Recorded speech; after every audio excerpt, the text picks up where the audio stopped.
Hi అండి, welcome to my channel Anuradha రఘువీర్. అందరికీ గుడ్ మార్నింగ్. ఈరోజు మనము కాకరకాయతో ఫ్రై అంటే కొంచెం కర్రీ లాగా అట్లా చేద్దాము. మరి ఫ్రై అంటే మరి డ్రైగా కాదు, కొంచెము అన్నంలోకి, చపాతీలోకి, రొట్టెలోకి తినడానికి వచ్చేటట్లుగా చేద్దాము. అది ఎలా తయారు చేయాలో చూద్దాము. ముందు కొంచెము ఇట్లా పీల్ అంటే పైన అంతా తీసేసుకున్నాము. మరి ఎక్కువ కాదు, ఊరికి లైట్గా కొంచెం అంతే ఇట్లా తీసేసుకున్నాము.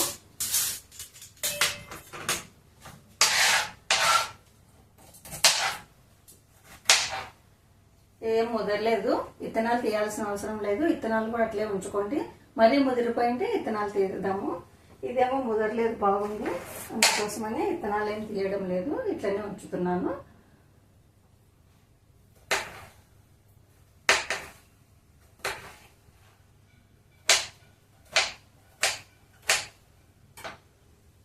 ఇట్లా చిన్న చిన్నగానే కోసుకోండి, ఎక్కువ లావు పోయొద్దండి. మరి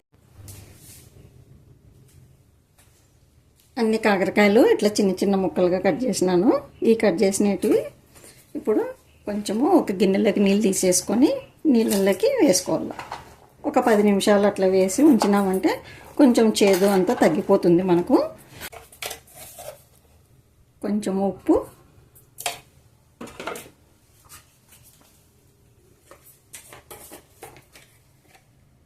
కొద్దిగా పసుపు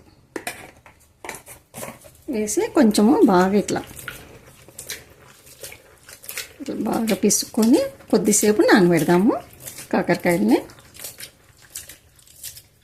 కొద్దిసేపు నానబెడదాము. కాకరకాయలు నానేసి 10 నిమిషాలు అయిపోయింది. ఇప్పుడు ఇట్లా పెనం కానీ ఏదన్నా ఉంటేనా పెనంలో వేసుకొని కాకరకాయలు కొద్దిసేపు కొంచెము వేపుకున్నాము. గ్యాస్ అంటిద్దాము.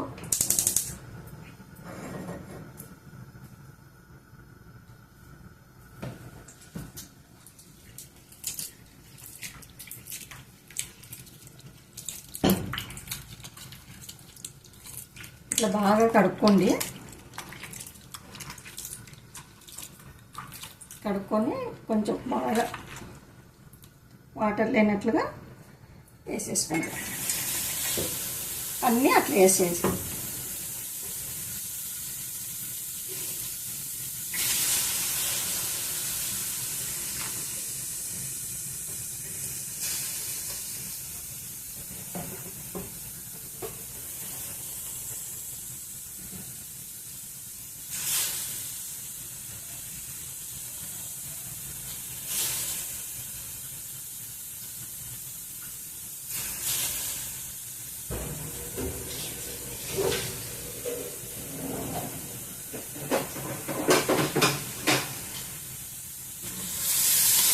కొంచెం ఇట్లా వెడల్పుగా వేసుకోండి అనుకుంటే కొంచెం తొందరగా వేగుతాయి.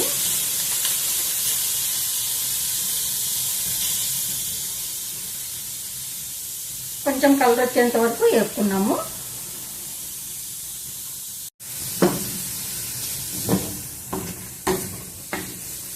కొంచెం ఇట్లా పట్టుకున్నట్లుంది కదా, ఇప్పుడు కొద్దిగా ఆయిల్ వేసుకున్నాము.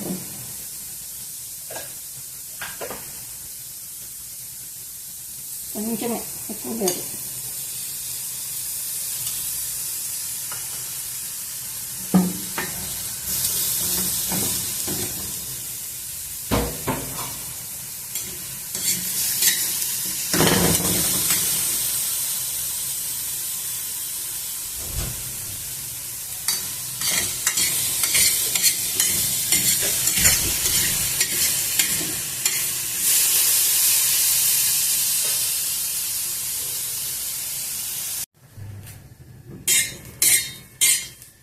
కాకరకాయలు బాగా వేగిపోయినాయి. ఇంకా కొద్దిసేపు వేయించి బంద్ చేద్దాము.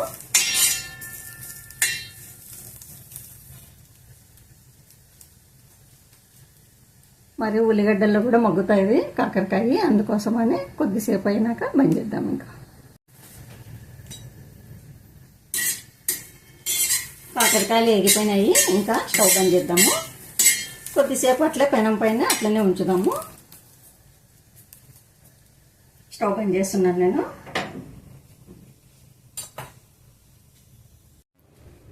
కొద్దిగా కడిగేద్దాం ముందు.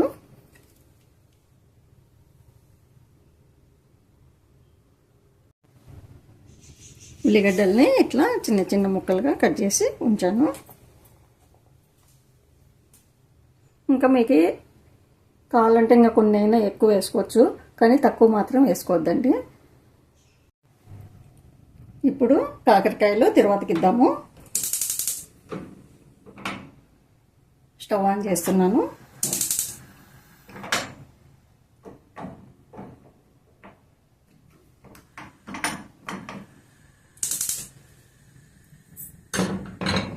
కడాయి ఉంచాము.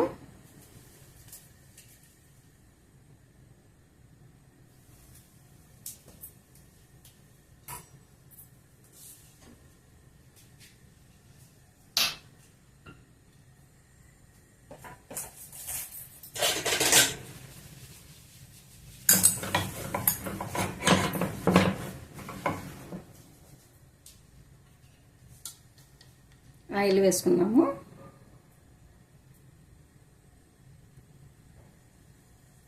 కొంచెం ఉల్లిగడ్డలు మగ్గడానికి ఆయిల్ ఇది.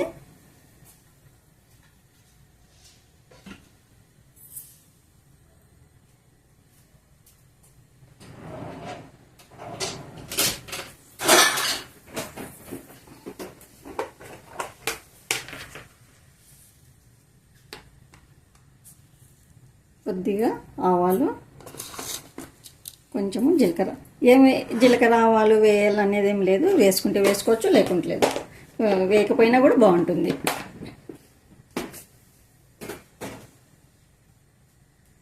ఆవాలు జీలకర్ర వేగిపోయింది.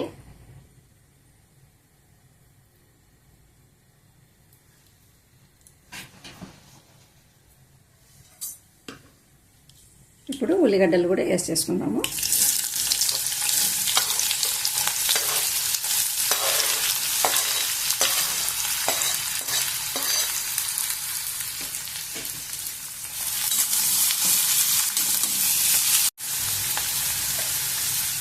ఉల్లిగడ్డలు వేగడానికి ఒకటే కొంచెము ఉప్పు వేస్తున్నాను.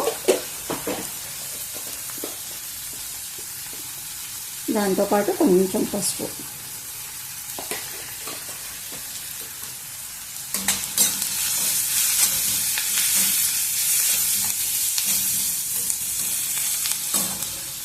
కొద్దిగా కలర్ వచ్చేంత వరకు వేగనిద్దాం. ఇంకా మంటను సిమ్లోనే ఉంచండి.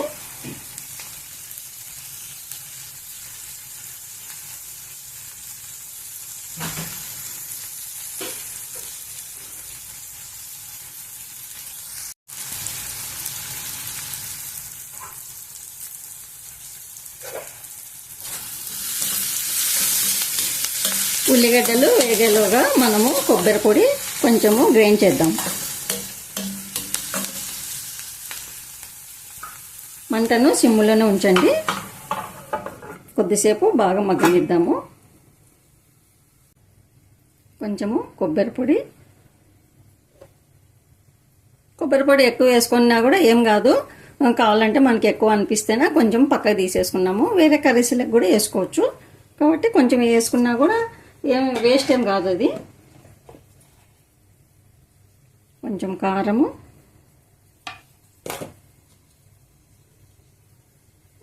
ఒక 3 వెల్లుల్లిపాయలు. ఇవి చాలా లావు ఉంటాయి, కొంచెం ఘాటు ఉంటాయి. ఇవి ఇండియా వెల్లుల్లిపాయలు కాదు, అందుకోసమనే నేను 2-3 వేస్తాను ప్రతి దాంట్లో. మరి మీరు 2-3 అని అనుకోవద్దండి. మన ఇండియా అయితేనే ఒక 5-6 కూడా వేసుకోవచ్చు.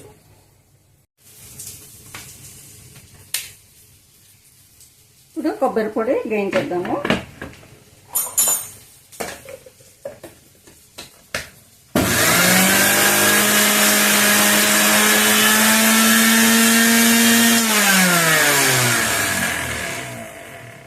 వెల్లుల్లిపాయలు, కొంచెము బెల్లం కూడా గ్రైండ్ చేద్దాం.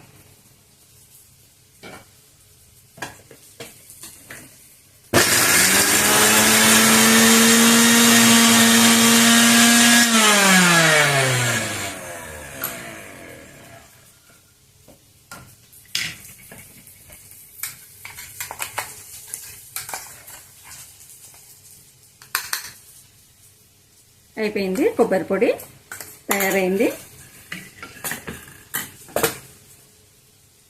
ఉల్లిగడ్డలు మగ్గిపోయినాయి, చూద్దాము. మగ్గిపోయినాయి. ఈ టైంలోనే మనము కాకరకాయలు కూడా వేసుకోవాలి.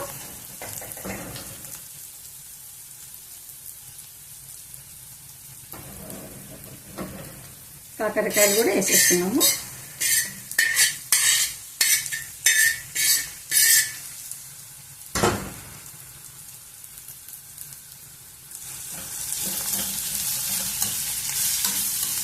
వేసుకొని ఇవి కూడా కొంచెంసేపు వేగనిద్దాం.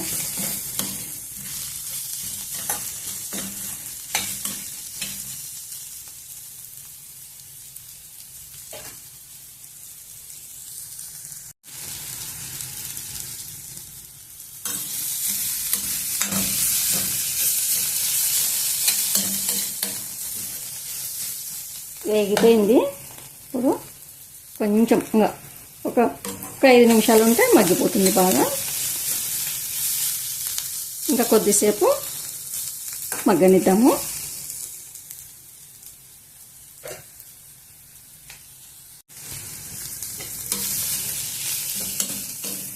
కాకరకాయలు ఉల్లిగడ్డలు అన్నీ బాగా వేగినాయి. ఇప్పుడు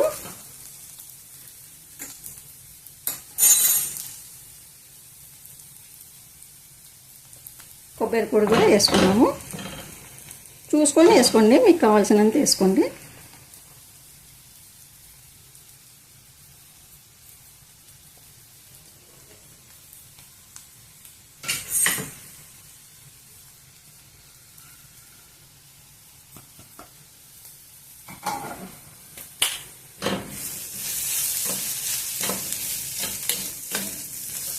దీంట్లోకి ఏం గరం మసాలా, ధనియాల పొడి ఏం అవసరం లేదు, మసాలాలు ఏం అవసరం లేదు. ఇది ఒక్కటే చాలు. ఏమి అల్లం వెల్లుల్లి అట్లా ఏమి వేసుకోవాల్సిన అవసరం లేదు. ఇదే చాలా టేస్ట్గా బాగుంటుంది.